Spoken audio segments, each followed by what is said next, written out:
Hola, ¿qué tal? ¿Cómo están? Muy buenas noches. Muy buenas noches, amados amigos y hermanos de esta red social de Facebook. Bienvenidos nuevamente a una transmisión más de la reflexión bíblica que es para nosotros acostumbrada hoy miércoles por la noche, ¿verdad?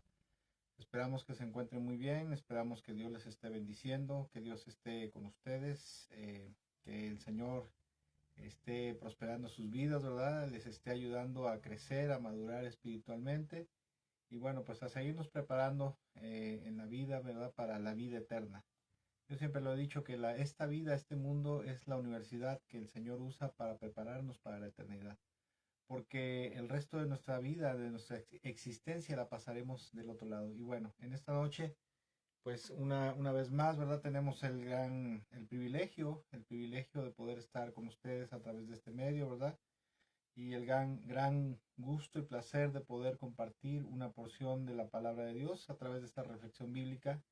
Y en esta noche vamos a estar hablando acerca de dos porciones bíblicas específicamente, de las cuales Dios ha permitido en esta noche que hablemos, ¿verdad? Que compartamos de esto que en esta noche quiero compartir con ustedes. Y bueno, bienvenidos sean, que Dios me los bendiga mucho, de verdad. Deseo de todo mi corazón, como siempre, que esta reflexión bíblica, estas porciones de la palabra de Dios, de las sagradas escrituras de nuestro Dios, les sean de mucha bendición y de mucha edificación.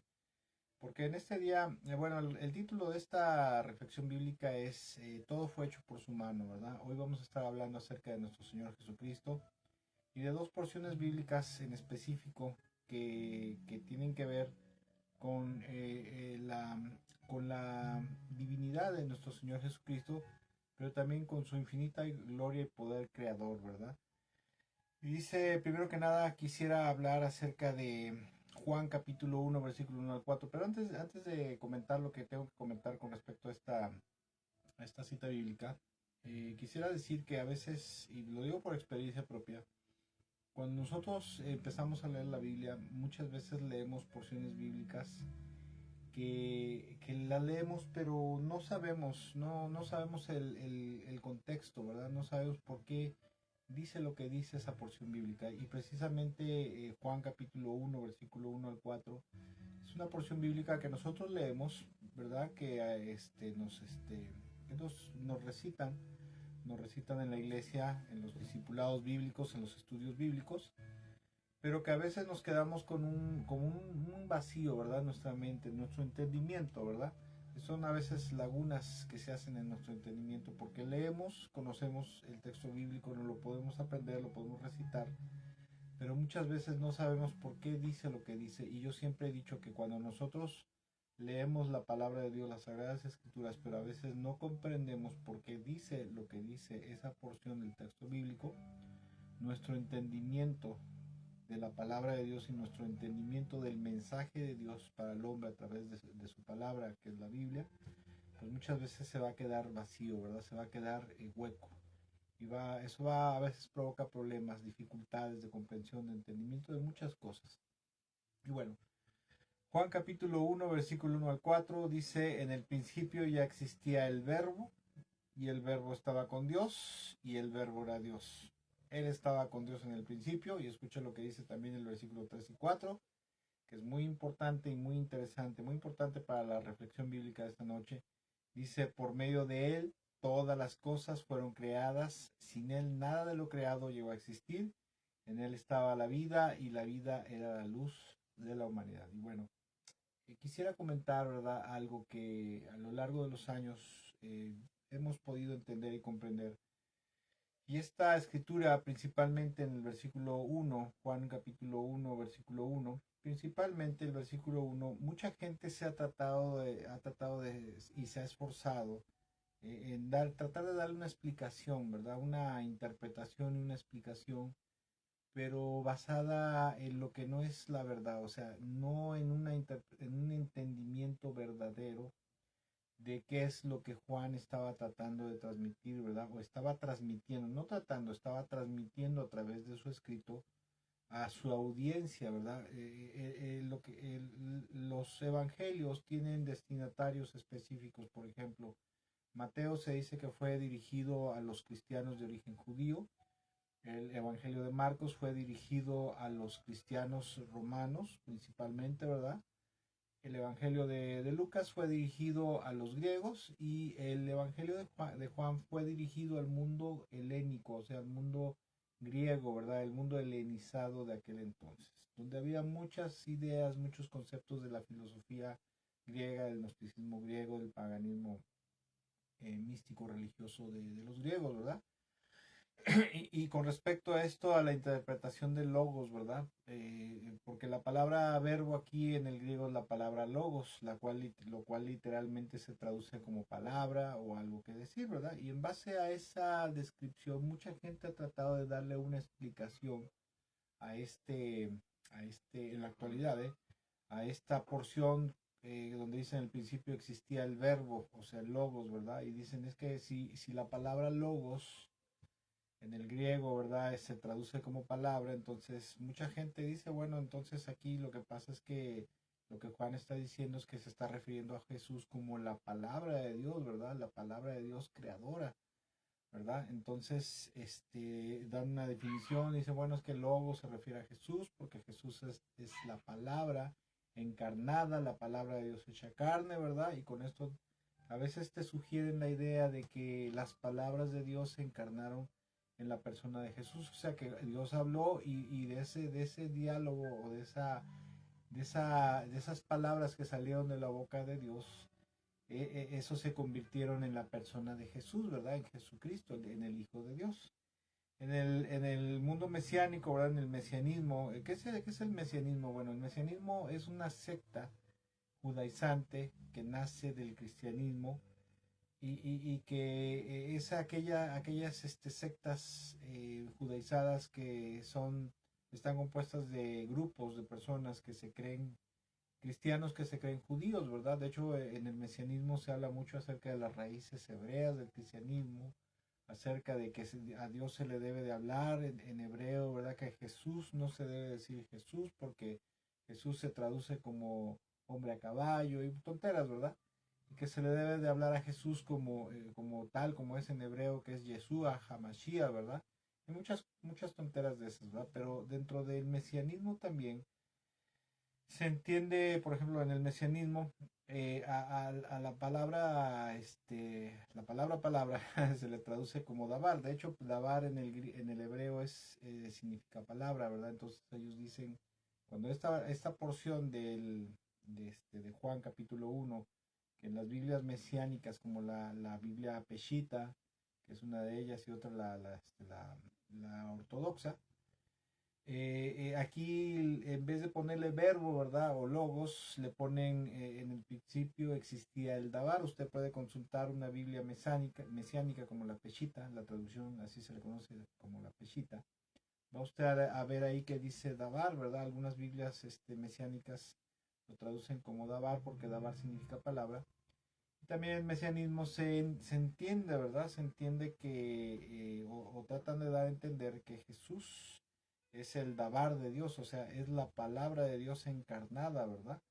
Entonces, con esto tratan de dar a entender que cuando Dios habló, prácticamente, o sea, la idea que te transmiten, cuando Dios habló y empezó a crear las cosas, entonces eh, Jesús prácticamente es el producto de las palabras de Dios, ¿verdad?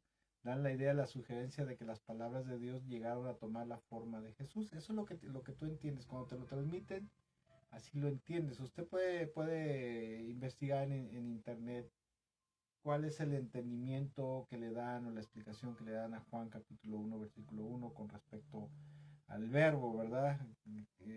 Lo vuelvo a leer. Juan 1.1 dice: en el principio ya existía el verbo y el verbo estaba con Dios y el verbo era Dios. Él estaba con Dios en el principio, versículo 2, ¿verdad? Y bueno, vuelvo a repetir, la palabra verbo aquí es la palabra logos. Ahora aquí lo importante es saber por qué Juan se refiere a Jesús como el logos, ¿verdad? O por qué usa la palabra logos, o el verbo o logos en griego, para referirse a nuestro Señor Jesucristo, ¿verdad?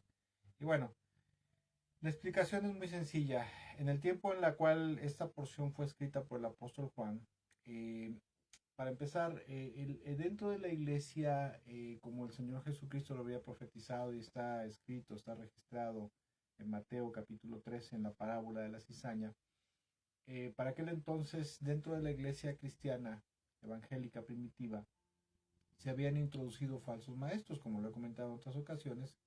Unos de ellos eran los gnósticos griegos, ¿verdad? Era gente que pretendía tener una revelación secreta de parte de Dios, otra verdad, otro evangelio, ¿verdad? En sí era otra verdad, otro evangelio, una revelación secreta que solamente ellos tenían y que supuestamente ellos era la revelación verdadera acerca de Dios, de las cosas divinas, de las cosas eternas, acerca de Jesús y de muchas otras cosas, ¿verdad?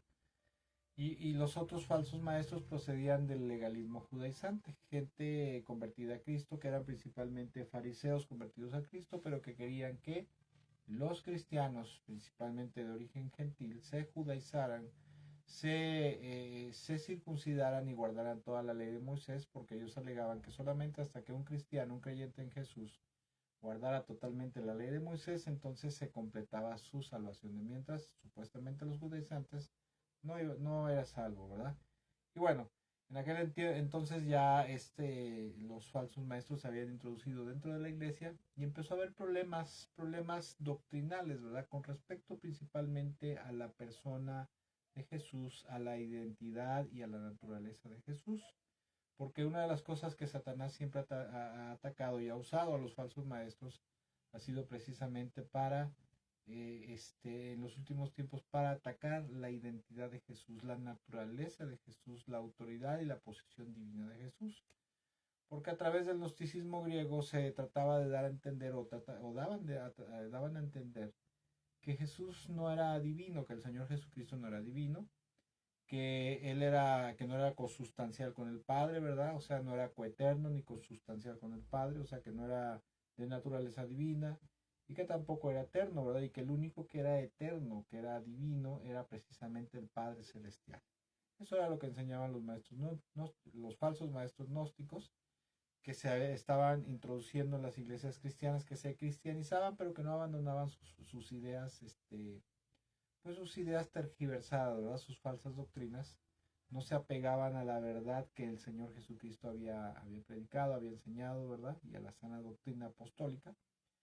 Entonces ellos enseñaban que el Cristo de Dios, o sea, refiriéndose a Jesús, era un ser de calidad celestial, pero inferior al Padre, y que era producto de la procreación entre los seres celestiales llamados o conocidos como los eones, que eran básicamente descendientes del Padre. Por eso es que escucha también Juan, conociendo el contexto cultural helénico del cual se estaban desarrollando muchas iglesias cristianas evangélicas en aquel entonces, él también en su evangelio, en el capítulo 3, dice que de tal manera amó Dios al mundo que envió a su Hijo unigénito. ¿Por qué dice unigénito? Ahí la palabra unigénito es la palabra griega monogenes, que significa único hijo, ¿verdad?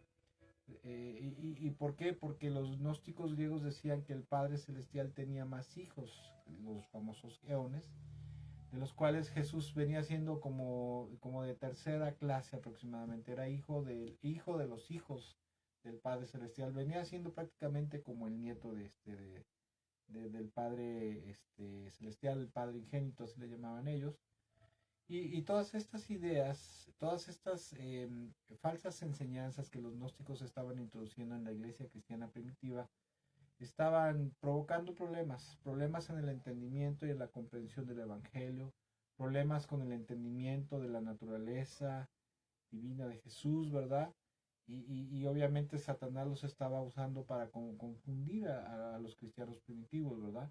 Porque escuche, uno de los requisitos esenciales del Evangelio y para que Dios conceda el perdón, la salvación y la vida eterna, aparte de la fe en Jesús, aparte del arrepentimiento, es la aceptación de que Jesucristo es coeterno, consustancial con Dios Padre, ¿verdad? O sea, que Jesús es eterno, que Jesús es Dios, o sea, es de naturaleza divina también, al igual que el Padre y que el Espíritu Santo, ¿verdad? Y cuando el oyente del Evangelio entiende y acepta en su mente y en su corazón que Jesús también es Dios y que es eterno y que es divino, entonces ese es otro requisito fundamental para que deposite su fe en Jesús y aparte de eso Dios conceda el perdón, la salvación y la vida eterna. Son puntos esenciales que a veces son pasados por alto y que nosotros a veces como líderes, como pastores, no les enseñamos, no les recalcamos a los,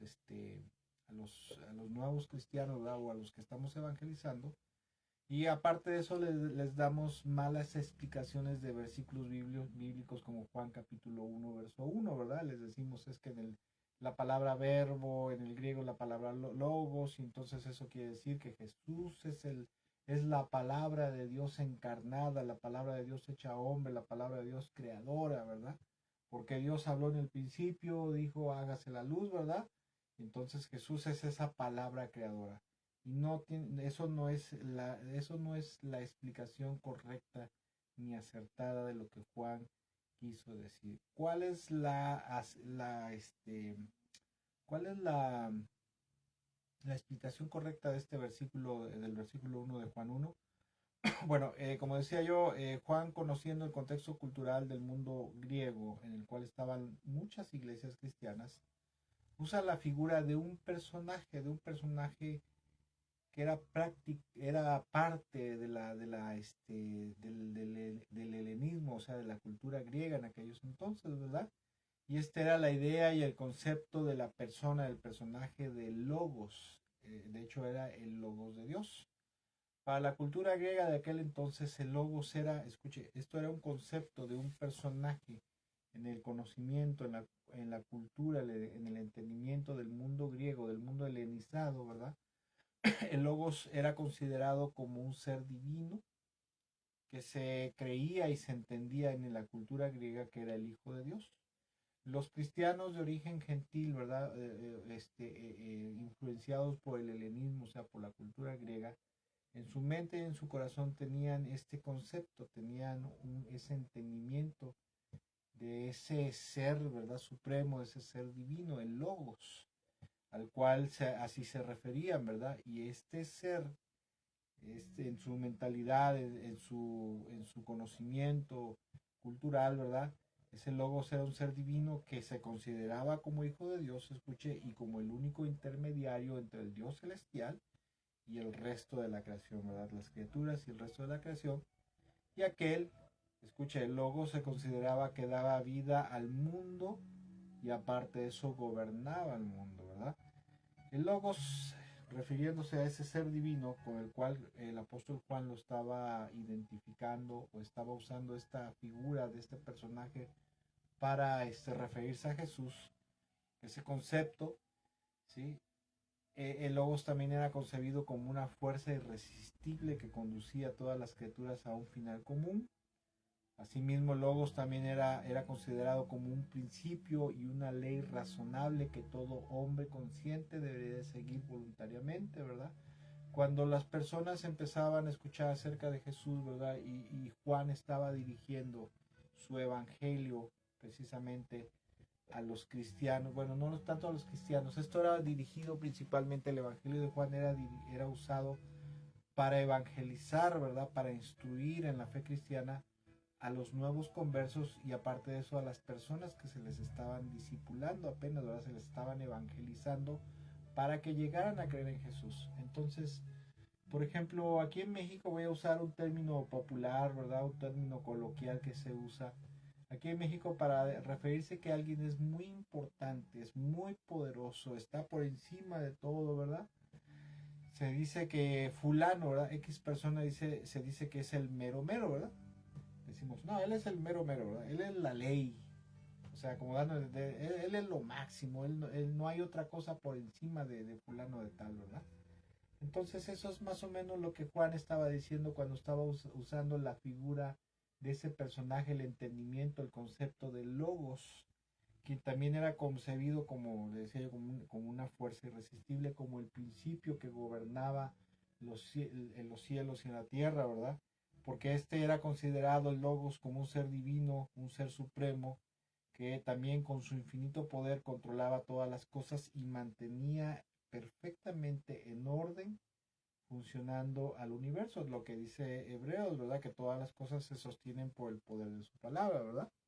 O sea, todo según en la cultura helénica, este ser, este personaje, esta figura, este concepto del logos, de ese ser supremo y divino, era el que controlaba, no sé, era el que controlaba el universo, ¿verdad? Era el único intermediario entre Dios y las criaturas, era el que le daba, el que sustentaba la vida, ¿verdad? El que ordenaba todas las cosas, era el supremo gobernante, ¿verdad? Establecido por el Padre, o sea, por Dios, sobre la misma creación, ¿verdad? Y el logos era más de lo que se enseña en la actualidad, ¿verdad? Decía yo que en la actualidad se enseña que el logos, en este caso Jesús, es la encarnación de la palabra de Dios en persona, ¿verdad? Esto como dando a entender, como decía yo al principio, que las palabras de Dios es lo que yo, cuando a mí me explicaron esto acerca de quién era el logos, me dieron a entender o me vino a la cabeza el entendimiento que las palabras de Dios se habían convertido en Jesús prácticamente, ¿verdad? O sea que cuando Dios en el principio antes de crear las cosas, Dios habló, ¿verdad? Y de esas palabras salió la persona de Jesús, salió el Hijo de Dios. Y entre los mesiánicos, como comentaba yo, entre los mesiánicos, ellos en vez de decir, porque ellos dicen que se debe regresar a las raíces hebreas del cristianismo, y que por tanto no se debe de usar el griego, sino se debería de usar el hebreo para leer la Biblia, ¿verdad? O para referirse al Padre, para referirse al Hijo, ¿verdad? O para referirse a muchos otros conceptos bíblicos se deben de manejar en hebreo. Y entre esos, esta porción, ¿verdad? Esta palabra de logos, ellos lo manejan como el dabar, lo cual significa, hace rato mencionaba yo que significa palabra. Y entre los mesiánicos a Jesús se le conoce como el dabar de Dios o la palabra creadora de Dios.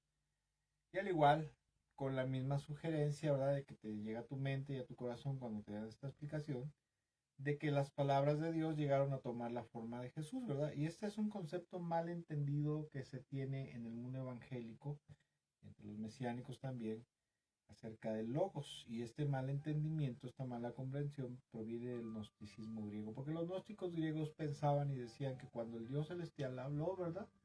Entonces también, entre su entendimiento retorcido de ellos, decían que entonces esas palabras que Dios emitió para empezar a crear, ¿verdad? Se convirtieron en la persona del Cristo celestial, ¿verdad? El Cristo cósmico, como también se le conoce.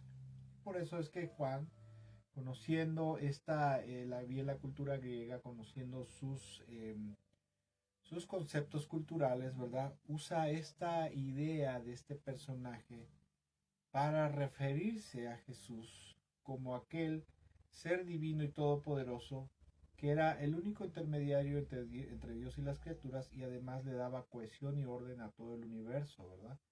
Juan utiliza esto y dice el logos, o sea, Jesús es precisamente ese ser supremo y divino en el cual ustedes creen, ¿verdad? Que es el único intermediario, que es el supremo gobernador, es el supremo dador de vida a toda la creación, ¿verdad? Y es el que mantiene en orden todo con su infinito poder. Por eso es que precisamente Juan dice en el principio el verbo, o sea, en el principio el logos, estaba con Dios, ¿verdad? Y el verbo era Dios y él estaba con Dios en el principio. Por eso Juan usa esta concepción de este personaje en la cultura griega para referirse precisamente a Jesús, ¿verdad? Ahora, en el caso de los gnósticos, cuando hablaban acerca de logos, ¿verdad? Lo identificaban con un ser semidivino que se le conoce o se le llama como el demiurgo. Demiurgo significa creador o el trabajador, ¿verdad? Un ser mitológico del gnosticismo griego y al cual identificaban ellos con el dios de los hebreos. Para los gnósticos griegos, el dios de los hebreos no era el mismo dios creador de los cielos, ¿verdad? El dios celestial. Ellos decían que había dos dioses y dos creaciones, dos creadores, ¿verdad? Y a veces también identificaban a Jesús con este ser semidivino.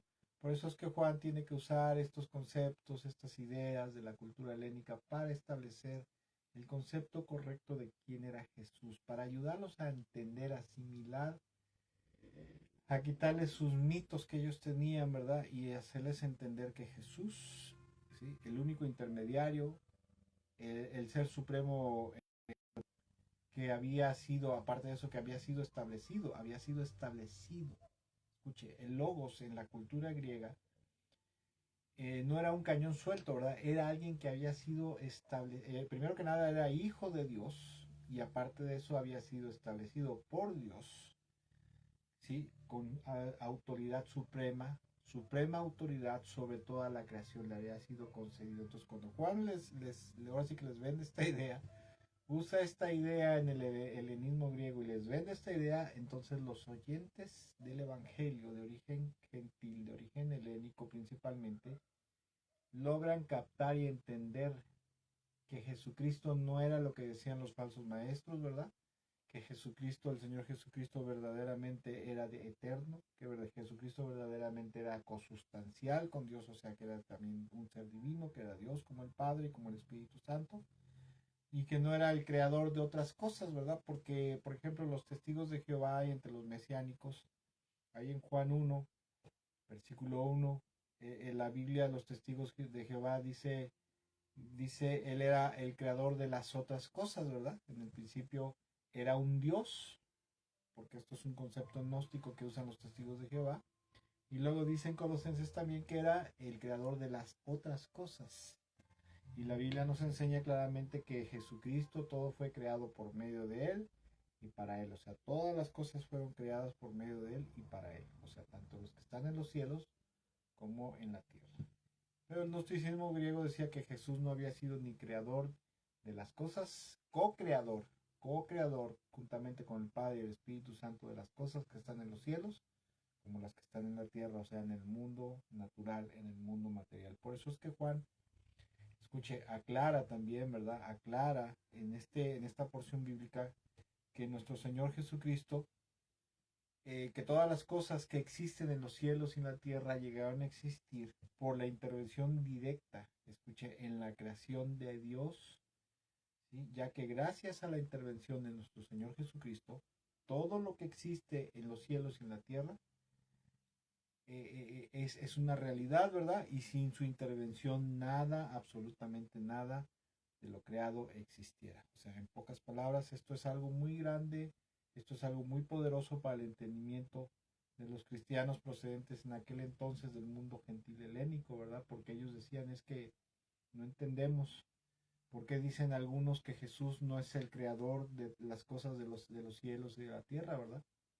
Pero Juan precisamente una vez que les establece el concepto correcto, lo que es lo que significaba ese personaje de la cultura griega, ¿verdad? Que es el logos, ¿verdad? Una vez que les establece eso, les dice, y él también, ¿verdad? Estaba con Dios en el principio y todo lo que existe, todo lo que fue creado, ¿verdad?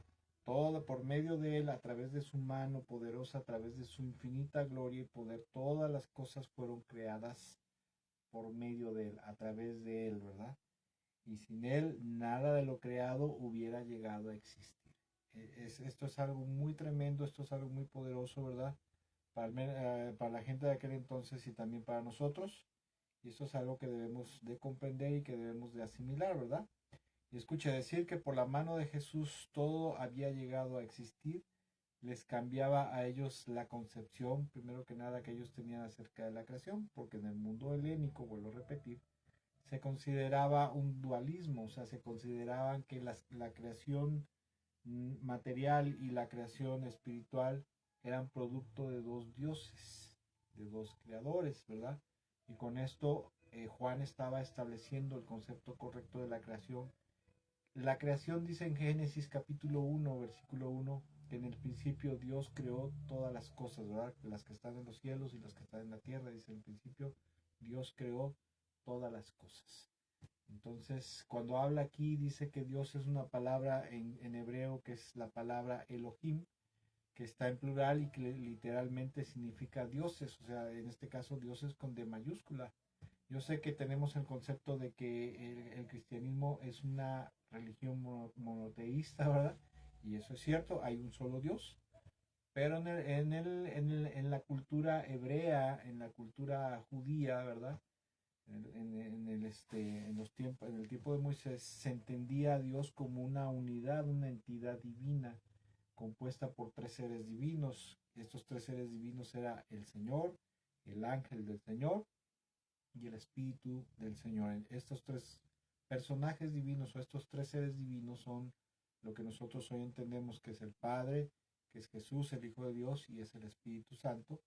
Y la Biblia nos enseña que Dios, o sea, Elohim, o sea, los dioses, los seres sagrados, los seres divinos, habían sido y son los creadores de los cielos y de la tierra.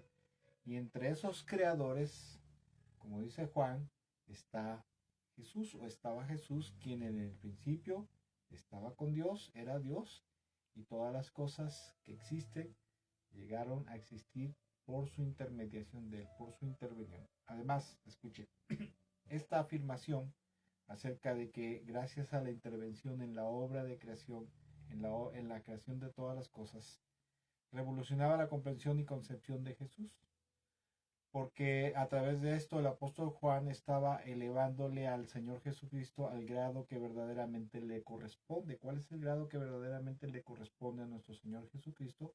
El grado de Dios creador, Dios sustentador y gobernante supremo designado por el Padre Celestial. Todas estas cosas, ¿verdad? Cuando Juan les aclara esto, el apóstol Juan les aclara a los cristianos de origen gentil, principalmente influenciados por el helenismo, ¿verdad? Esto les revoluciona su comprensión, su mente, su entendimiento, y de esa manera se les hacía más fácil depositar plenamente su fe en Jesús. Escuche, para que una persona pueda llegar a ser salva, tener perdón de pecados, salvación y vida eterna, y nazca de nuevo y sea una criatura, un requisito fundamental, como acabo de comentar hace rato, es precisamente que la gente llegue a creer que Jesús es Dios, o sea, que es divino, que Jesús es preexistente, o sea, que existía desde antes de la fundación del mundo, desde antes de la creación de todas las cosas, y que Jesús, aparte de eso, como ser divino, fue establecido con ese derecho divino como supremo gobernante.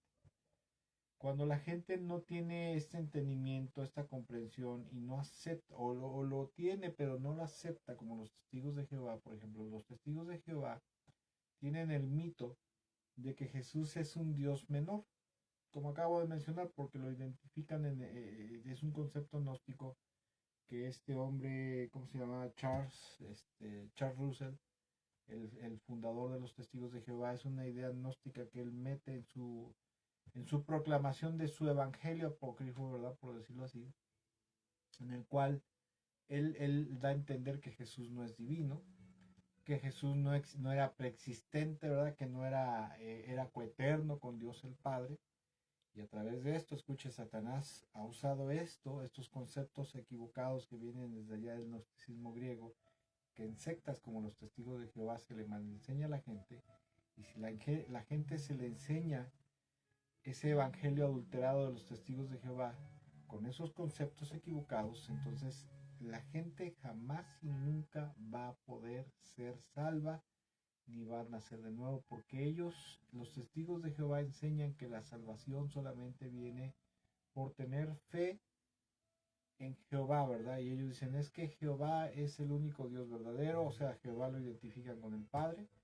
Entonces, creer en Jehová, guardar la palabra de Jehová, ¿verdad? Y a Jesús solamente lo ven como un príncipe exaltado, ¿verdad? Como un ser creado, ¿sí? Porque ese es el concepto que se tiene en la secta de los testigos de Jehová, ¿verdad? Que Jesús es un ser creado, que no es coeterno ni consustancial con Dios Padre, ¿verdad? Y a través de esos malos conceptos, ese mal entendimiento, la gente nunca jamás en esas sectas podrá alcanzar el perdón, la salvación y la vida eterna. Por eso es que es muy importante que Dios en su palabra establece cuál es el concepto, la naturaleza y la posición eterna, suprema y divina de su amado Hijo Jesucristo, para que cuando el hombre, la humanidad, conozcan esto y lo acepten en su corazón, lo asimilen, lo acepten en su corazón, entonces en ese momento están también ya en posición. Mire, el mensaje del Evangelio, cuando se predica el mensaje del Evangelio, hay cosas que son muy importantes saber. Primero que nada, que solamente a través del sacrificio de Jesús puede haber perdón de pecados, salvación y vida eterna, porque el sacrificio de Jesús fue un sacrificio expiatorio por los pecados de toda la humanidad, ¿verdad? Y gracias al sacrificio de Jesús, ¿verdad? Nuestro Señor Jesucristo le paga al Padre con su sangre preciosa, dice en el libro de los Hebreos, que entra en el santuario celestial, presenta su sangre, ¿verdad? Para pagar por el perdón de los pecados, de todos los pecados de la humanidad, pasados, presentes y futuros. Y a través de eso dice la Biblia que a través de ese sacrificio Él nos aseguró la redención eterna, o sea, el perdón de nuestros pecados y la salvación eterna. ¿Sí? Primero que nada, en el mensaje del Evangelio es indispensable conocer esto, ¿verdad? Aparte de eso, saber que el único y suficiente Salvador que existe y establecido por Dios Padre es su amado Hijo Jesús. Aparte de esto, la persona debe de entender, debe de conocer y entender y aceptar que Jesucristo fue establecido por el Padre Celestial como el amo y Señor en los cielos y en la tierra.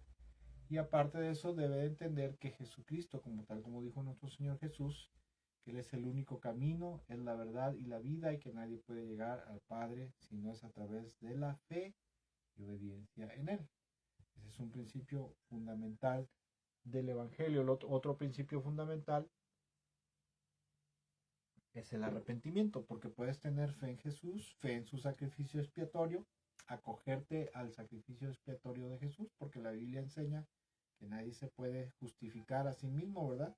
Nadie puede justificarse a sí mismo delante de Dios, ¿verdad? O sea, ser declarado inocente por tus buenas obras, sino que Dios ha establecido que solamente quien se acoge al beneficio del sacrificio expiatorio de Jesús es como podrá ser salvo. El otro requisito indispensable para el perdón, la salvación y la vida eterna es el arrepentimiento genuino, el arrepentimiento de corazón, ¿verdad? Delante de Dios por nuestros pecados, nuestras malas obras con las cuales hemos ofendido a Dios, ¿verdad? Cuando el hombre se arrepiente de todo corazón y cree en Jesús como el único y suficiente Salvador y lo acepta como amo y Señor de su vida, entonces está en posición de recibir el perdón de sus pecados, salvación y vida eterna. Pero hay otros principios fundamentales que, por decirlo así, no son, podríamos decir que secundarios, pero no son secundarios, que es precisamente tener el entendimiento correcto de quién es Jesús, que es Dios como el Padre, o sea que es un ser divino como el Padre.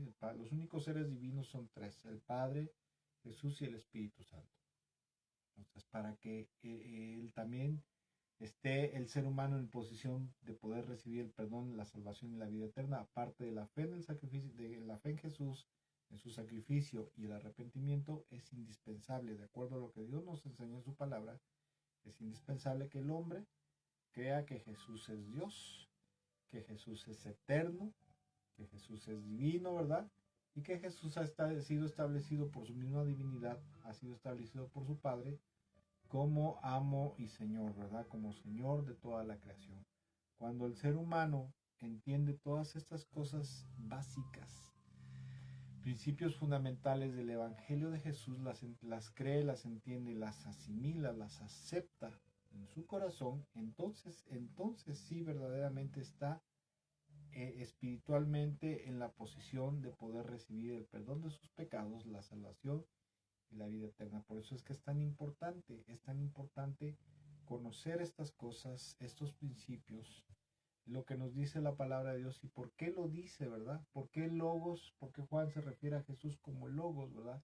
Y no esa mala explicación que dan de que Logos porque Jesús es la palabra de Dios, no, Logos porque era una figura, era un concepto que había en la cultura helénica de ese ser supremo, divino, único intermediario, sustentador y gobernante de la creación, ¿verdad?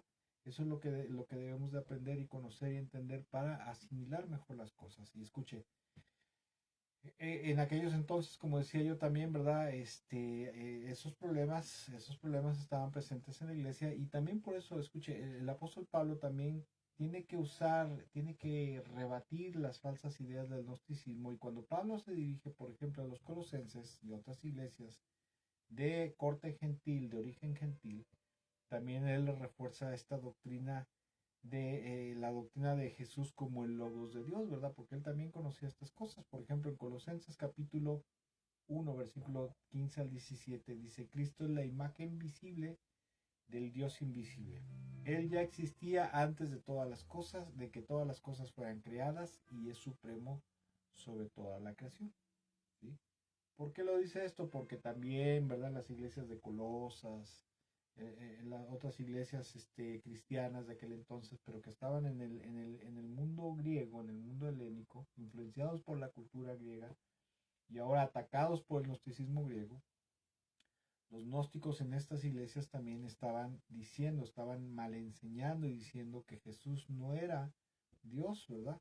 Que no era preexistente, o sea, a la creación del mundo, a la creación del universo, ¿verdad? Y cuando Pablo dice esto en el versículo 15, dice que es la imagen visible del Dios invisible, se está refiriendo a que Jesús es la personificación misma de la divinidad encarnada en la persona de Jesús.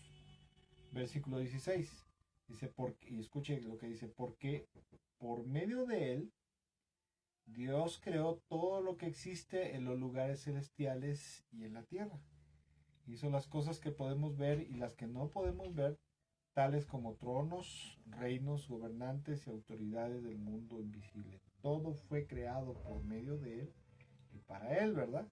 Aquí en esta parte el apóstol Pablo también está reforzando, ¿verdad? Está defendiendo la posición de nuestro Señor Jesucristo, su divinidad, está defendiendo, ¿verdad? Su preexistencia, su autoridad suprema y sobre todo él vuelve a rebatir esto que los gnósticos estaban enseñando y lo afirma y dice, todo fue creado por medio de él y para él, ¿verdad? Para que la gente entendiera que toda la creación, esto es, por ejemplo, como el resultado, escuche, le voy a dar una explicación a ver si usted me comprende, ¿verdad? Dice esto último, dice que todo fue creado por medio de él y para él, es como el resultado de la relación que hay entre un diseñador, un arquitecto, un diseñador, que da las especificaciones para una creación, y un maestro artesano que le da vida y forma a las ideas del creador, ¿verdad? O sea, en pocas palabras, cuando el Padre dijo que existiera, por ejemplo, la Tierra, ¿sí?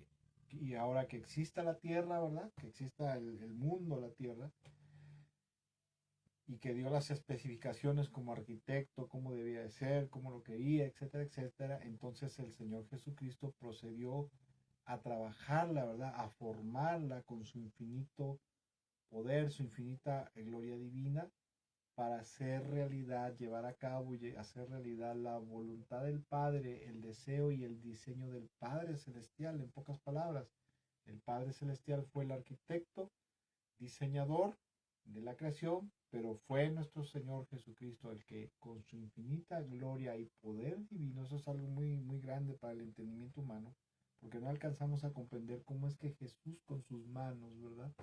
Con su poder, con su gloria, fue que creó las estrellas, el universo, las galaxias, el mundo, los seres vivos, porque eso es lo que está dando a entender el apóstol Pablo y lo que Juan también dice, que todas las cosas fueron creadas por medio de él. O sea, que Jesús fue el que llevó a cabo, ejecutó la obra de la creación. ¿Sí? Es voluntad de Dios, es diseño divino, es diseño del Padre, pero fue Jesús el que obró, el que con sus manos creó todas las cosas. ¿Sí? Versículo 17, Él ya existía antes de todas las cosas y mantiene unida la creación. Aquí está reforzando esa idea, ¿verdad? De la eternidad, la divinidad de Jesús, su infinito poder, su infinita gloria creadora y su preexistencia sobre todo, ¿verdad? Y que Él es el supremo gobernante que mantiene todo unido como un todo coherente, ¿verdad? Un todo funcional, ¿verdad? O sea que prácticamente, mire, hace años yo leí un artículo donde dice que unos estudiantes fueron a una universidad, ¿verdad? Y en esa universidad un maestro les empezó a dar una cátedra, ¿verdad? De acerca de los átomos, ¿no? La atómica, ¿no? De los átomos. Y decían que había algo que ellos no habían comprendido, no entendían qué era, pero había algo que mantenía unidos a los átomos, ¿verdad? Entonces alguien dijo, este maestro, mire, lo que pasa es que la Biblia en el libro de los Hebreos dice que todo lo que existe se sostiene por el poder de su palabra, o sea, que Jesús es el que sostiene todo unido como un todo coherente, un todo funcional, ¿verdad? Lo mantiene todo unido, o sea, Jesús por el poder de su palabra. Entonces ahí se quedaron los maestros, no sabíamos que eso decía la Biblia, ¿verdad? Entonces con esto podemos entender que todo lo que existe en el universo se mantiene funcional, se mantiene unido. Los átomos se mantienen unidos, las células se mantienen unidas en un cuerpo, ¿verdad? Las células se regeneran por el poder de la autoridad, de la palabra, de la voluntad y las órdenes de nuestro Señor Jesucristo. Y esto va de la mano con lo que dice el versículo 17, Él ya existía antes de todas las cosas y mantiene unida la creación, ¿verdad? Y aquí Pablo está hablando precisamente de la preexistencia del Hijo de Cristo, ¿verdad? Del Hijo de Dios, de nuestro Señor Jesucristo. Una referencia a esto, hay una porción mesiánica en un salmo, que es el Salmo 102, versículo 25 al 27, donde dice: en el principio tú afirmaste la tierra. Aquí se está refiriendo al Mesías, o sea, Jesús. Dice: en el principio tú afirmaste la tierra y los cielos son obra de tus manos. Ellos perecerán, pero tú permaneces, todos ellos se desgastarán como un vestido y como ropa los cambiarás y los dejarás de lado, pero tú eres siempre el mismo y tus años no tienen fin. Esta es una porción mesiánica de este salmo, del Salmo 27, haciendo referencia a Jesús. Ahora, ¿por qué el apóstol Pablo les escribe esto a los colosenses? Como lo vuelvo a repetir, y perdón por ser reiterativo, pero a mí me gusta que las cosas queden bien entendidas, bien afirmadas. ¿Por qué lo vuelve a repetir, verdad? ¿Por qué el apóstol Pablo dice esto? ¿Por qué Juan lo repite en su evangelio, verdad? Por el mismo problema que se había suscitado en las iglesias de origen gentil a causa de las malas enseñanzas, de las falsas doctrinas del gnosticismo griego, de los maestros, falsos maestros gnósticos griegos, y que ellos enseñaban lo que acabo de mencionar, que Jesús no era de naturaleza divina, que no había participado en la creación ni celestial ni material, y que Jesús de Nazaret no había sido o no era Dios encarnado, o sea, no era el Hijo de Dios encarnado. Porque ellos, aparte de otras tonterías y burradas que decían, los gnósticos griegos decían que Jesús había sido un simple hombre que era hijo de María y de José, y que en el bautismo en el río Jordán, en el bautismo de Jesús en el río Jordán, Dios lo había adoptado como hijo y había permitido que el Cristo celestial, en el gnosticismo griego era un eón, era un ser celestial, ¿verdad? Nieto del Padre celestial. Dios había permitido que el Cristo celestial entrara a él. A esto se le conoce como adopcionismo. Usted puede buscar en internet qué es el adopcionismo, ¿verdad? La doctrina, falsa doctrina del adopcionismo, ¿verdad? Y obviamente esto es algo que es refutado en los evangelios, ¿verdad? Se establece que Jesús es el unigénito, el único Hijo de Dios. Se establece que Jesús es de naturaleza divina igual que el Padre, ¿verdad? Que era co-creador juntamente con el Padre y el Espíritu Santo, y que no había sido adoptado en el río Jordán cuando se bautizó por el Cristo celestial, sino que el Espíritu Santo, los evangelistas establecen que había sido el Espíritu Santo, no el Cristo celestial que los falsos maestros gnósticos enseñaban, sino que era el Espíritu Santo el que había descendido sobre él plenamente, sobre su persona. Ahora, en Jesús, y esto es algo maravilloso, en Jesús ocurrió algo que se le conoce como unión hipostática. ¿Qué es la unión hipostática?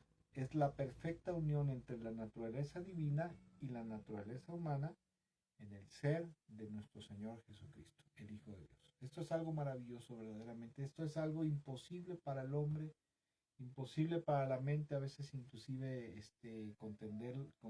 entenderlo y aceptarlo. Porque los gnósticos decían, ¿verdad? El mundo griego decía, ¿cómo es posible que el ser, la divinidad, ¿verdad? La divinidad se haya venido a encarnar en la naturaleza humana, ¿verdad? O sea, ¿cómo es posible que Dios quepa en un cuerpo humano? Y por eso el apóstol Pablo dice que Jesucristo es la imagen visible del Dios invisible, o sea, es la perfecta encarnación de la divinidad en la persona, en la naturaleza humana del Hijo de Dios. Y esto es algo tremendo, ¿verdad? Y por último, quisiera comentar que de acuerdo a la palabra de Dios, Dios nos enseña en su palabra que su Hijo Jesucristo es Dios plenamente, que no es Dios disminuido, pero que también aparte de eso, nuestro Señor Jesucristo es plenamente humano. Es 100% Dios, pero también es 100% humano. Y también, como dice la palabra de Dios, sin su intervención, sin la intervención de nuestro Señor Jesucristo, nada de lo que existe hubiera llegado a existir, porque Jesús es el que llevó a cabo la obra. Él es el que intervino, es el que con sus manos, su sabiduría y su poder le dio forma, le dio vida, existencia a la creación. Eso es algo impresionante, es algo tremendo, ¿verdad? No estamos diciendo que el Padre no haya intervenido, ¿verdad? Pero lo que el Padre Celestial, el Espíritu Santo, en la Biblia, en la palabra de Dios, nos están enseñando es que fue Jesús el que obró, el que trabajó, el que con sus manos le dio vida, le dio realidad a la creación divina del Padre. Por lo tanto, a través de esto, ¿verdad? Esto que acabamos de comentar, yo siento en mi corazón que debemos de darle a nuestro Señor Jesucristo toda gloria, todo honor, toda alabanza y toda majestad al Hijo de Dios, a Cristo Jesús, quien es Dios todopoderoso, quien es Dios eterno y que aparte de eso es Señor. Y como dice en Hechos capítulo 10, al Hijo de Dios, a nuestro Señor Jesucristo, el Padre Celestial, lo ha establecido como Señor y como juez de vivos y muertos. ¿Y esto por qué? Porque al ser un ser de naturaleza divina, tiene ese derecho. El Padre Celestial le ha otorgado ese derecho al Hijo de Dios de ser amo, Señor y juez de vivos y muertos. Y bueno, espero que esta reflexión bíblica, este pequeño brevario bíblico les haya sido de edificación, les sea de edificación cuando lo vean ustedes, ¿verdad? El deseo de mi corazón siempre ha sido, como decía yo al principio, hay algo que Dios me ha enseñado, y esto es algo muy, muy importante que Dios me ha enseñado a mí, ¿verdad? Que no es lo mismo leer y conocer el texto bíblico, ¿verdad? Literalmente las palabras como dicen, es bueno y es necesario, es importante que conozcamos de memoria las porciones bíblicas fundamentales, como esta de Juan 1, ¿verdad? Del principio, el verbo estaba con Dios y el verbo era Dios, ¿verdad? Nada de lo que existe hubiera llegado a existir sin que Él hubiera intervenido, ¿verdad? Es fundamental. Pero más fundamental y más importante, escuche, es saber por qué lo que dice la Biblia, por qué dice lo que dice la Biblia. Porque a veces solamente leemos y almacenamos en nuestra memoria el texto bíblico, pero muchas veces no sabemos el fondo, el trasfondo, el por qué los apóstoles dicen lo que dicen. Le voy a poner un breve ejemplo y con esto termino. Por ejemplo, en la Biblia hay una parte donde dice que honroso sea el lecho sin mancilla y nadie engañe a su hermano con esto. ¿Por qué dice esto? Bueno, porque debido a las falsas enseñanzas de los falsos maestros y ahora otra vez del gnosticismo griego, los falsos maestros gnósticos griegos que se habían metido a las iglesias y se estaban cristianizando, enseñaban que como el cuerpo era parte de la creación material, obra del demiurgo, ¿verdad? Ese ser mitológico semidivino que ellos hablaban, que decían que era el creador del mundo material y que ellos se identificaban con el Dios de los hebreos, al cual le llamaban Jehová Sabaoth o Yahvé Yabaldaot, que de hecho lo vuelvo a comentar, ¿verdad? Ni la palabra Jehová ni la palabra Yahvé son parte de los textos originales ni hebreo ni griego, son palabras del gnosticismo, que los reformados, ¿verdad? Los que salen de la reforma de Martín Lutero del Camino incluyen en la versión Reina Valera. Por eso es que las nuevas Biblias no manejan la palabra Jehová, sino el Señor, como debe ser, ¿verdad? Bueno, entonces, ellos enseñaban que como el cuerpo era parte de la creación material, el cuerpo no iba a traspasar hacia los cielos, o sea, el cuerpo no iba a entrar a los cielos. Lo único que iba a entrar a los cielos era solamente el alma y el espíritu. Por lo tanto, lo que tú hicieras con tu cuerpo no importaba. Tú podías fornicar, te podías drogar, podías emborracharte, etcétera, etcétera, ¿verdad? Y en aquel entonces, entre los cristianos de origen gentil, ¿verdad? En las iglesias de origen gentil, las que no eran de origen judío, creyentes de origen judío, había algunos hombres que eran mal enseñados o bien estos falsos maestros y le decían a algún matrimonio, le decían, hermanos, miren, Ustedes saben que el cuerpo se va a destruir con este mundo, el cuerpo va a dejar de existir y no va a entrar nunca a los cielos. Y pues yo soy un hermano que soy soltero, que no tengo esposa, pero pues que mi cuerpo tiene necesidades fisiológicas, usted me entiende, ¿verdad? Necesidad de tener relaciones sexuales. Entonces le decían al varón, le decían al esposo, hermano, por mira, al cabo no va, ¿cómo se llama?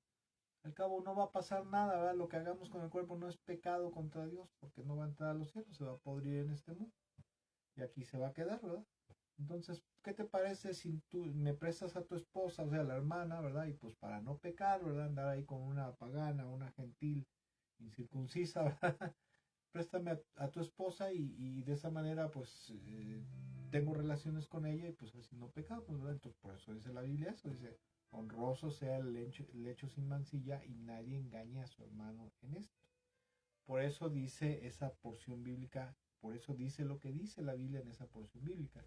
Y por eso es muy importante tener el entendimiento y la comprensión y la realidad de lo que dice verdaderamente la palabra de Dios. Cuando a mí me explicaron esto, a mí la persona que me lo explicó, un líder muy adelantado en la congregación donde estábamos, decía, bueno, lo que pasa es que, dice, honroso sea el hecho sin mancilla, dice, porque bueno, pues ya ves que a veces los matrimonios, para excitarse y poder tener relaciones sexuales, pues ponen una película pornográfica o se crean fantasías sexuales en la mente y de esa manera se excitan, ¿verdad? Pero esto no era la verdad, la verdadera explicación de esa porción bíblica.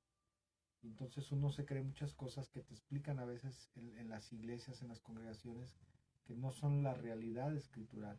Por eso, como le vuelvo a repetir, amados hermanos, es importante conocer el texto bíblico, sí, pero más importante es saber por qué la Biblia dice lo que dice. Eso enriquece nuestro entendimiento.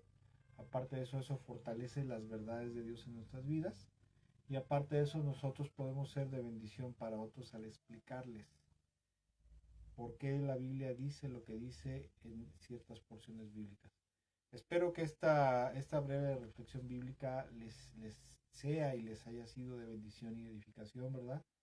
Como siempre, el deseo de mi corazón es que Dios les siga bendiciendo, que Dios siga edificando sus vidas y que el Señor siga fortaleciendo, siga ayudándonos a madurar en nuestra fe en Él, ¿verdad? Nuestra fe en Dios, en nuestra fidelidad y obediencia, que esto contribuye a nuestra preparación, ¿verdad? Para la eternidad, porque este mundo, verdaderamente la Biblia dice que el mundo y todo lo que existe en él pasará, ¿verdad? Va a desaparecer, porque Dios creará nuevos cielos, creará nueva tierra, y este mundo se va a acabar, ¿verdad? Entonces, mientras estemos en este mundo y nosotros hayamos creído en Jesús, hayamos entregado nuestra vida al Señor Jesucristo, esta vida es como la universidad en la cual Dios está preparando nuestra vida para nuestra verdadera vida, ¿verdad? Nuestra verdadera existencia que será del otro lado, ahora sí que del otro lado después de la muerte, ¿verdad?